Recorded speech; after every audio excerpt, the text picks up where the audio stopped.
Prince and the Pauper by Mark Twain. Chapter 33, Edward is King. Miles Hendon was picturesque enough before he got into the riot on London Bridge. He was more so when he got out of it. He had but little money when he got in, none at all when he got out. The pickpockets had stripped him of his last farthing. But no matter. So he found his boy. Being a soldier, he did not go at the task in a random way, but set to work, first of all, to arrange his campaign. What would the boy naturally do? Where would he naturally go? Well, argued Miles, he would naturally go to his former haunts. For that is the instinct of the unsound mind, when homeless and forsaken, as well as sound ones. Whereabouts were his former haunts? His rags, taken together with the low villain who seemed to know him, and who even claimed to be his father, indicated that his home was in one or another of the poorest and meanest districts of London. Would the search for him be difficult or long? No, it was likely to be easy and brief. He would not hunt for the boy. He would hunt for a crowd. In the center of a big crowd, or a little one, sooner or later, he would find his poor little friend, sure, and the mangy mob would be entertaining itself with pestering and aggrieving the boy, who would be proclaiming himself king as usual. Then Miles Hendon would cripple some of those people and carry off his little ward and comfort and cheer him with loving words, and the two would never be separated any more. So Miles started on his quest. Hour after hour he tramped through back alleys and squalid streets, seeking groups and crowds and finding no end of them, but never any sign of the boy. This greatly surprised him, but did not discourage him. To his notion, there was nothing the matter with his plan of campaign. The only miscalculation about it was that the campaign was becoming a lengthy one, whereas he had expected it to be short. When daylight arrived at last, he had made many a mile and canvassed many a crowd, but the only result was that he was tolerably tired, rather hungry and very sleepy. He wanted some breakfast, but there was no way to get it. To beg for it did not occur to him. As to pawning his sword, he would soon have thought of parting with his honor. He could spare some of his clothes, yes, but one could as easily find a customer for a disease as for such clothes. At noon he was still tramping among the rabble which followed after the royal procession. Now, for he argued that this regal display would attract his little lunatic powerfully. He followed the pageant through all its devious windings about London, and all the way to Westminster and the Abbey. He drifted here and there amongst the multitudes that were mixed in the vicinity for a weary long time, baffled and perplexed, and finally wandered off, thinking and trying to contrive some way to better his plan of campaign. By and by, when he came to himself out of his musings, he discovered that the town was far behind him, and that the day was growing old. He was near the river, and in the country. It was a region of fine rural seats, not the sort of district to welcome clothes like his. It was not at all cold, so he stretched himself on the ground in the lee of a hedge to rest and think. Drowsiness presently began to settle upon his senses. The faint and far-off boom of cannon was wafted to his ear, and he said to himself, "The new king is crowned," and straightway fell asleep. He had not slept or rested before for more than 30 hours. He did not wake again until near the middle of the next morning.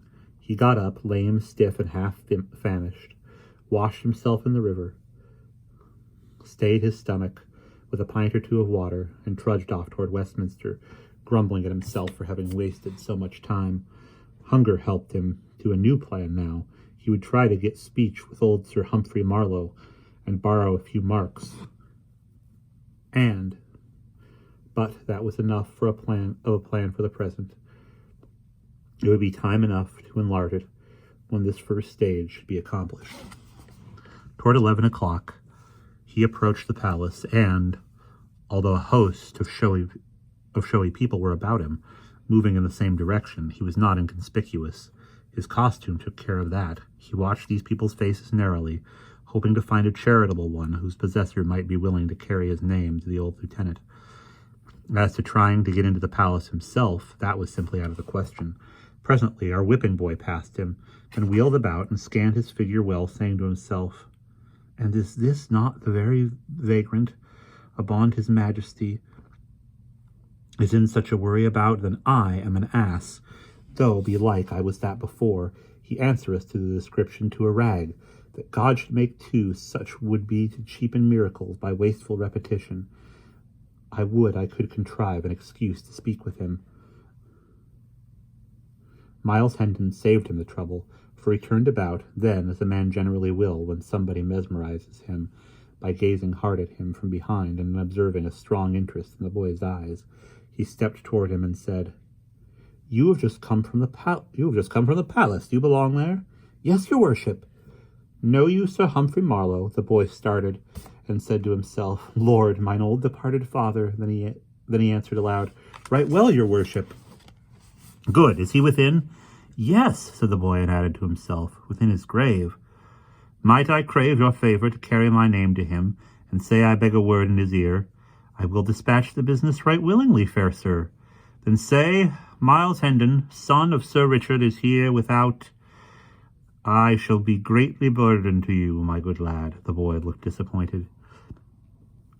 The king did not name him so, he said to himself. But it mattereth not. This is his twin brother, and can give his majesty news of t'other sir odds and ends, I warrant. So he said to Miles, Step in there a moment, good sir, and wait till I bring you word. Hendon retired to the place indicated. It was a recess sunk in the palace wall with a stone bench on it. In it, a shelter for sentinels in bad weather. He had hardly seated himself when some halberdiers in charge of an officer passed by. The officer saw him, halted his men, and commanded Hendon to come forth. He obeyed and was promptly arrested on suspicion as a suspicious character, prowling within the precincts of the palace. Things began to look ugly. Poor Miles was going to explain, but the officer roughly silenced him and ordered his men to disarm him and search him. God of his mercy grant they find somewhat, said poor Miles. I have searched now and failed, yet my need is greater than theirs. Nothing was found but a document. The officer tore it open, and Hendon smiled when he recognized the pothooks made by his lost little friend that black day at Hendon Hall. The officer's face grew dark as he read the English paragraph, and Miles blenched to the opposite color as he listened. Another new claimant to the crown, cried the officer. Verily, they breed like rabbits today. Seize the rascal, men, and see ye keep him fast, whilst I convey this precious paper within and send it to the king. He hurried away, leaving the prisoner in the grip of the halberdiers. Now is my evil luck ended at last, muttered Hendon, for I shall dangle at a rope's end for a certainty by reason of that bit of writing. And what will become of my poor lad? Only the good God knoweth. By and by he saw the officer coming again in a great hurry, so he plucked his courage together, proposing to meet his trouble as became a man. The officer ordered the men to loose the prisoner and return his sword to him, then bowed respectfully and said, Please, sir, to follow me.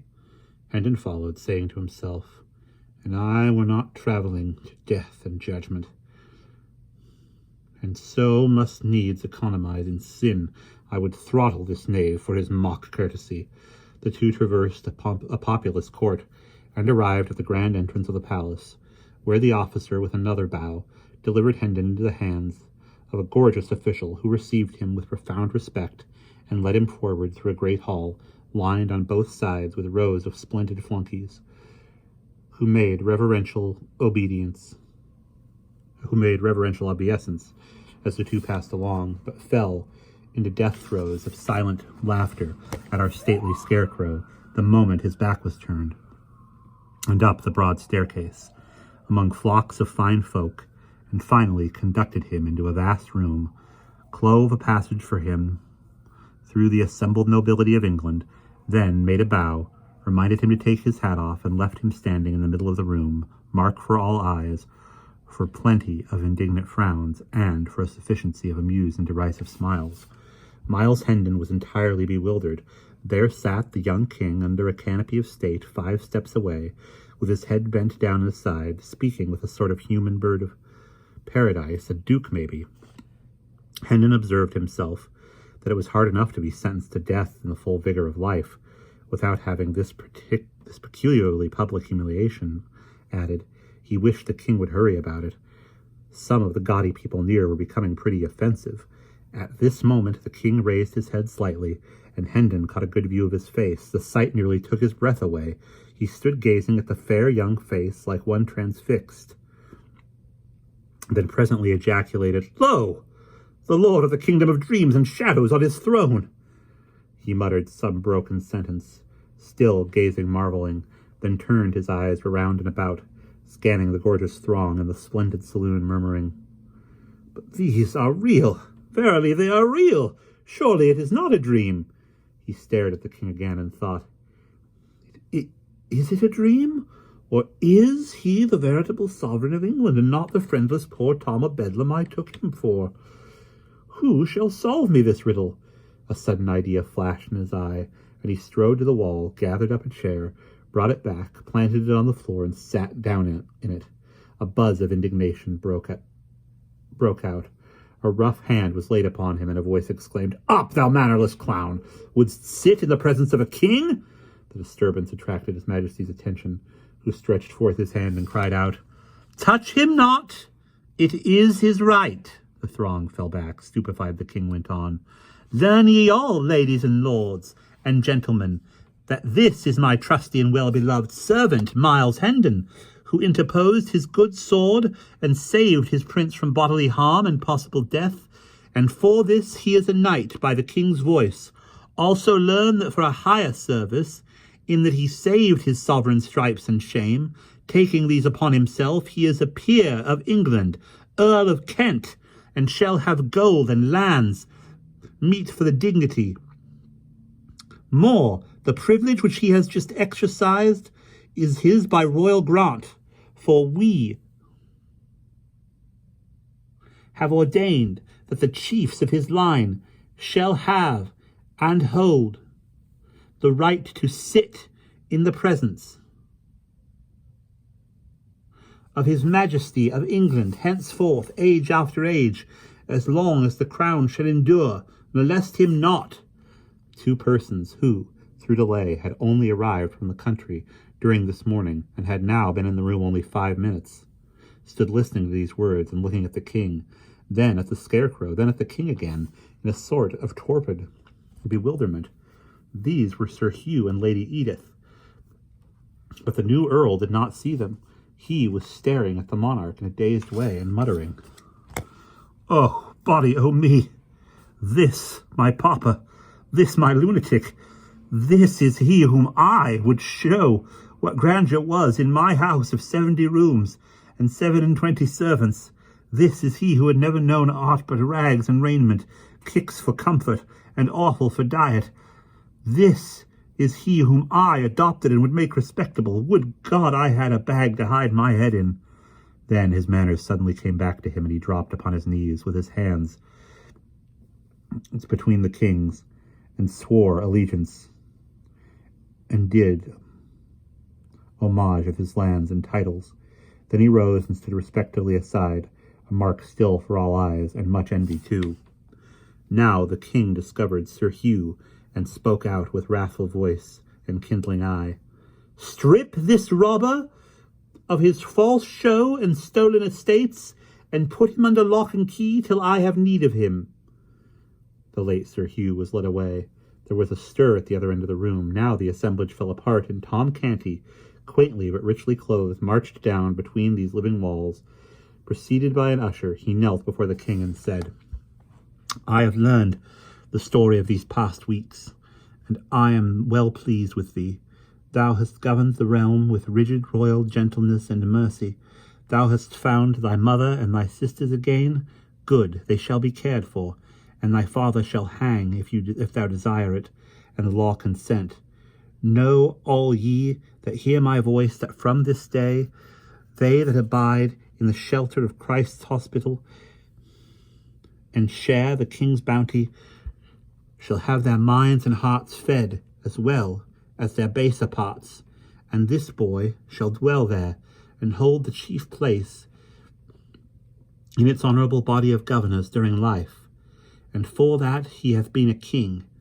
It is meet that other than common observance shall be his due. Wherefore note that his dress of state, for by it he shall be known, and none shall occupy it.